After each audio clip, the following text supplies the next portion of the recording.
wave, at least from our lens, the first wave we saw it, the way we saw it was print came to a grinding halt. Digital and broadcast started taking on a lot more viewership, a lot more traffic out there. But unfortunately, the ad rates plummeted. Nobody was advertising. Digital media, a lot of small digital media companies actually went out of business in the first wave, simply because there's not enough revenue from ads. Fast forward towards 2021, late 2021, it looks like the ad revenues have gone up significantly, even beyond the pre-COVID levels at this point. That's what we are hearing. We're seeing when we advertise on the digital media space as well. Do you see this trend continuing in 2022? Actually, do you see this happening with your properties in 2021? And do you see this trend continuing in 22 as well?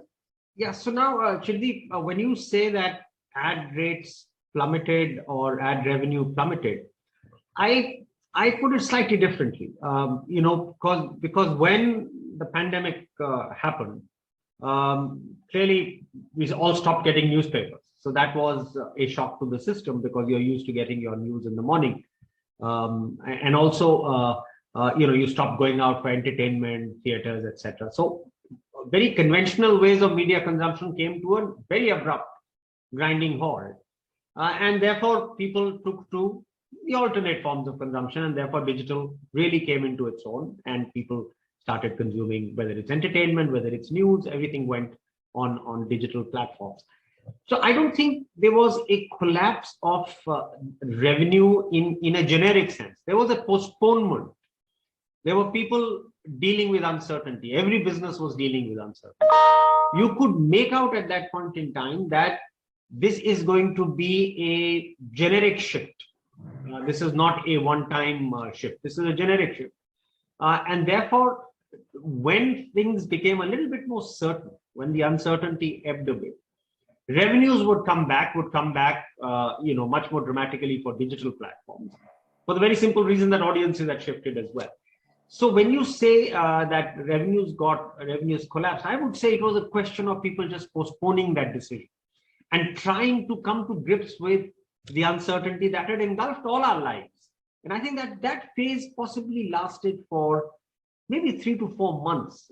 When the lockdown happened in March, I think all of us were quite taken aback at how we were able to maintain our operations, because first that came as a revelation that you could, all of us could be sitting at home, and yet operations could continue, and yet content could be produced in a very, very distributed sort of manner from households. So that was the first sense of confidence one got, that the world hasn't collapsed, it's a different world.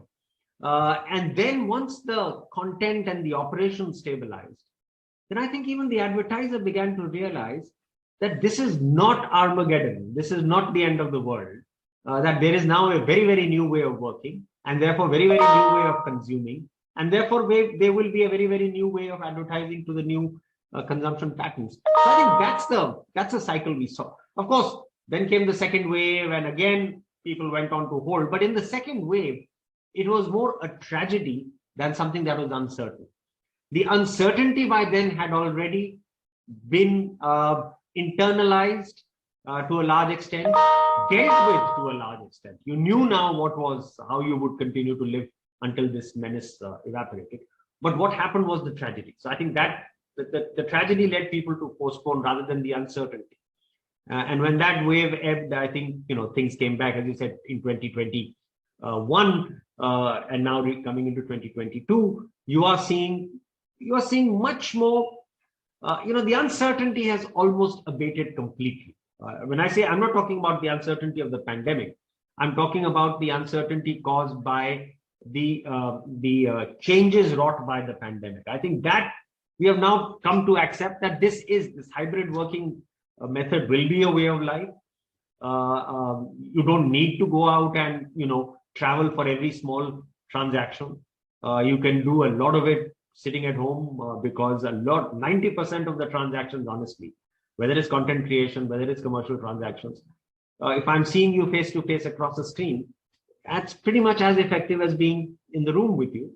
Of course, there is that 10% which can only be done face to face, and that's really what I think all of us are accepted. So I think that's what we've seen. uncertainty has ebbed, audiences have shifted, and of course, revenues have shifted.